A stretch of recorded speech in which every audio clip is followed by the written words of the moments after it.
Shalom, anak-anak, remaja, pemuda, bapak-bapak, ibu-ibu dan juga orang tua kami kaum sepuh. Sungguh sebuah sukacita bagi kita semua kita bisa kembali mengikuti kebaktian rumah tangga di rumah kita masing-masing, di keluarga kita masing-masing. Dan hari ini kita akan kembali dilawat oleh kesaksian firman Tuhan. Kita akan membaca dan merenungkan surat Rasul Paulus yang kedua. Kita sering menyebutnya 2 Korintus, pasalnya yang kelima. Kita baca ayatnya yang ke-6 sampai ayat ke-17. 2 Korintus pasalnya yang kelima, ayatnya yang ke-6 sampai ayat ke-17. Mari kita bersatu hati di dalam doa. Terpuji Engkau Allah yang baik, Allah yang penuh rahmat, Allah yang menghadirkan firman-Mu sebagai pelita bagi kaki kami dan terang pada jalan kami. Biarlah kiranya Engkau menopang kami, Roh Kudus-Mu berkarya sehingga kami dapat betul-betul menerima firman Tuhan dan kebenarannya dengan baik. Bahkan firman Tuhan itu membentuk kehidupan kami. Terpuji nama-Mu ya Allah, di dalam nama Tuhan Yesus kami berdoa. Amin.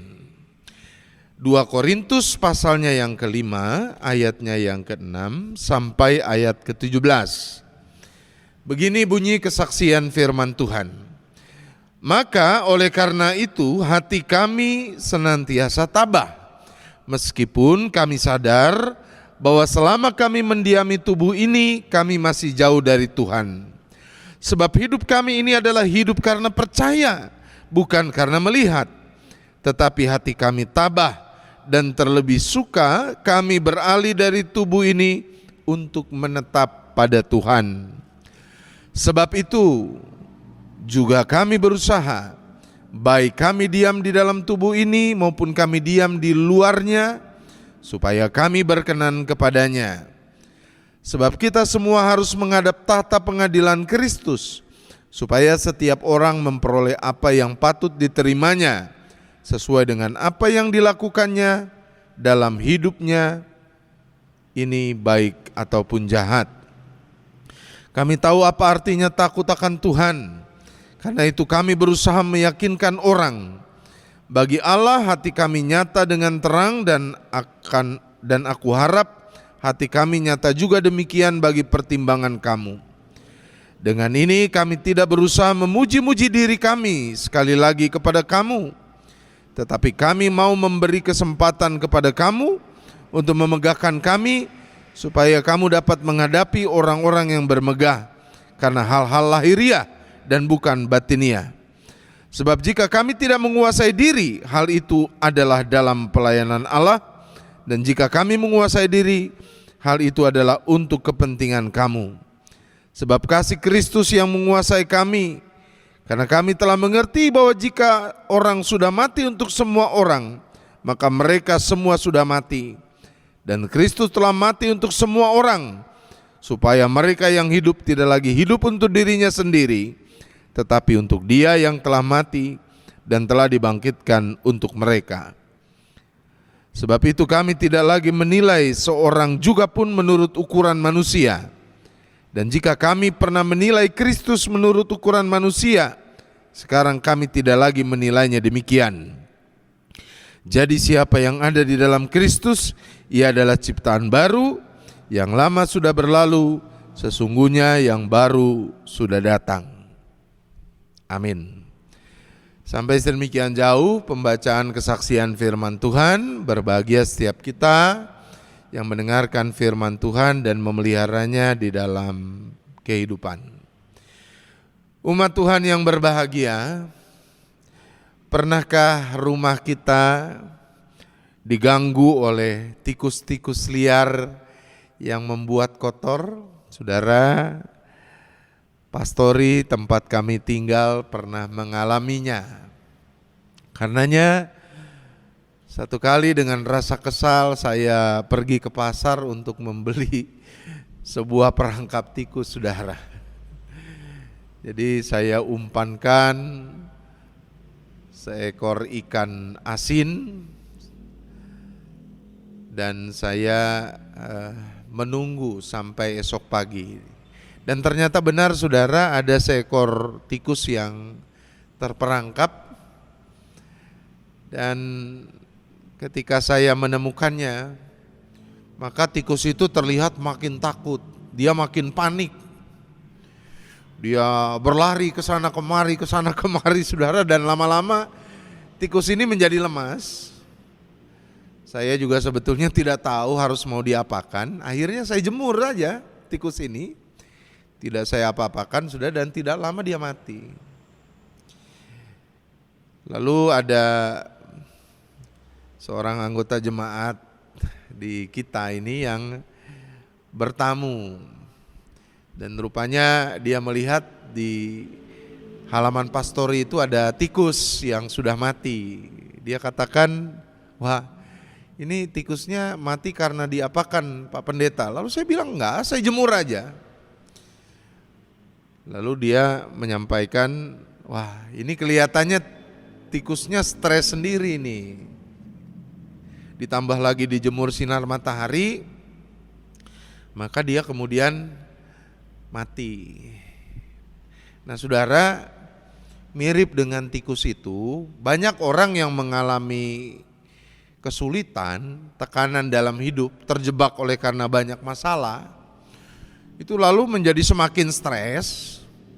Dia lalu berlari ke sana dan kemari, artinya dia berupaya tapi tanpa tujuan yang jelas. Dan akhirnya dia binasa oleh karena masalah itu. Dia putus asa dan lalu memilih jalan yang buruk. Nah saudara-saudaraku yang terkasih, tentu umat Tuhan harus punya sikap yang berbeda menghadapi kesulitan hidup, menghadapi berbagai tekanan hidup. Kita tentu tidak boleh berputus asa. Kita harus tetap kuat bertahan. Namun apa dasarnya?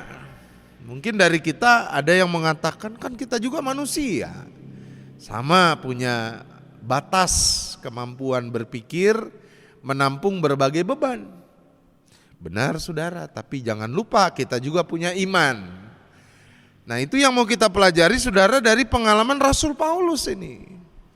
Dalam tugasnya yang mulia sebagai pemimpin jemaat, ternyata kita menemukan bahwa Rasul Paulus jalan pelayanannya tidak smooth, tidak lancar-lancar saja, tidak mulus saudara. Ternyata ada juga onak dan duri. Nah salah satunya juga ditemui oleh Paulus manakala beliau menggembalakan jemaat Korintus. Kita tahu lah, jemaat Korintus ini kan tantangan utamanya justru tantangan dari internal ya, dari dalam diri jemaat sendiri. Kenapa?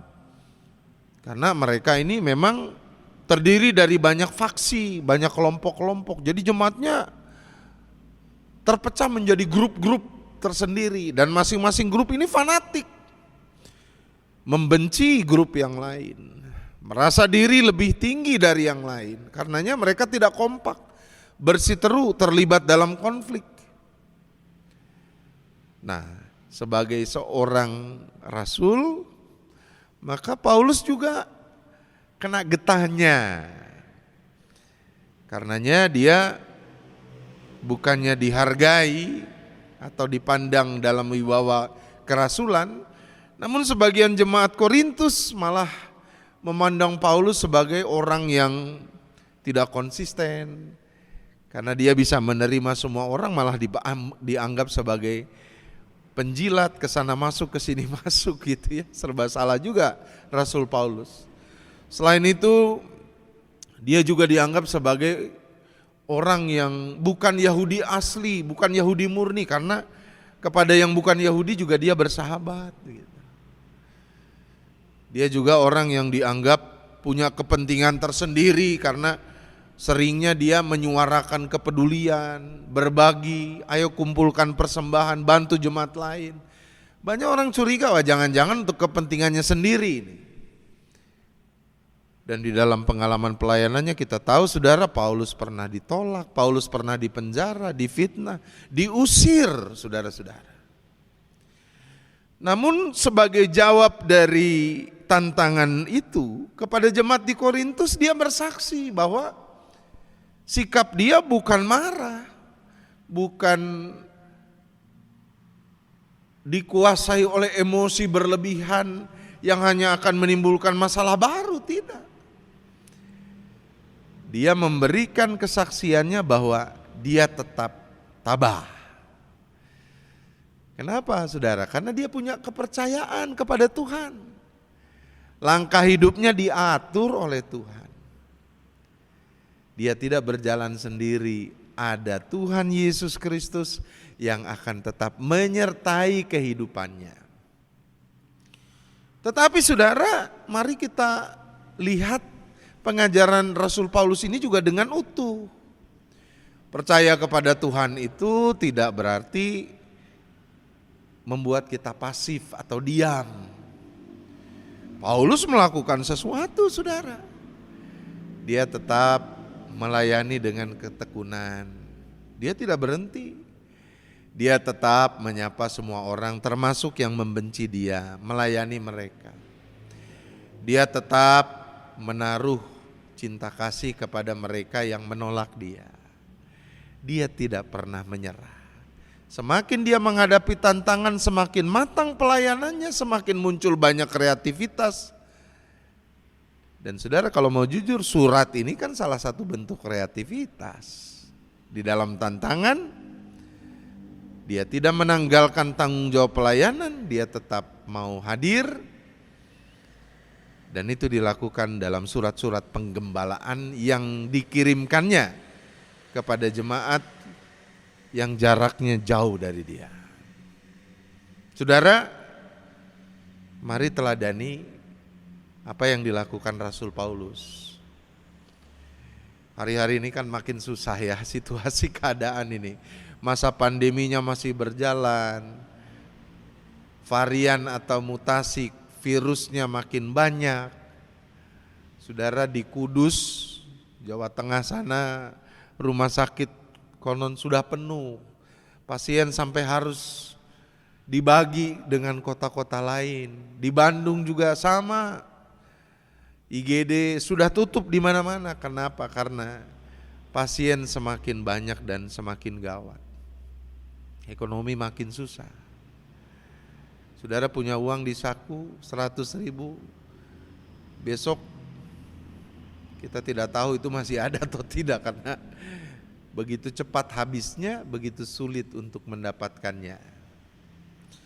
Namun dalam situasi berat ini, jangan berputus asa saudara, harus tetap tabah. Tabah bukan sebagai orang-orang yang diam pasif. Tabah karena kita tahu, kita percaya bahwa Allah tidak diam dalam situasi ini. Barangkali kita tengah dibentuk, kita bersyukur. Menjadi orang-orang yang lebih matang, lebih dewasa, lebih menghargai kehidupan, lebih menghargai keluarga. Saya pernah membaca artikel yang dikirimkan via WhatsApp saudara, mengenai positifnya corona. Corona membuat kita lebih menghargai kehidupan, lebih menghargai keluarga, lebih mau bercengkrama dengan anak-anak, istri dan suami, lebih menghargai kesehatan, lebih membuat kita memperhatikan hal-hal detail, misalnya cuci tangan, pakai masker dan lain sebagainya macam. Banyak hal dibentuk kita. Namun selain daripada itu saudara, tetaplah berupaya yang terbaik. Jangan menyerah, tetaplah jadi pribadi yang kreatif. Banyak orang yang justru bisa melihat situasi ini sebagai peluang. Tantangan dipandang sebagai peluang. Dari rumah masing-masing banyak yang menjalankan usaha. Lewat media-media sosial muncul kreativitas-kreativitas yang bisa dijual. Semoga saudara dan saya termasuk dalam bagian orang-orang demikian. Kita punya kekuatan iman, kita punya akal budi yang harusnya menghasilkan kreativitas. Tuhan memberkati, jangan menyerah. Amin. Mari kita berdoa. Terima kasih ya Allah untuk kesempatan yang baik ini. Kami boleh mendengarkan firman-Mu, sungguh menyukacitakan, menghiburkan kami, terutama ketika menjalani masa pandemi yang berat ini. Tolong kami ya Bapa, sehingga kami dapat semakin tegar, kreatif, jauh dari putus asa, namun tetap maju berjuang, karena kami punya Tuhan. Amin.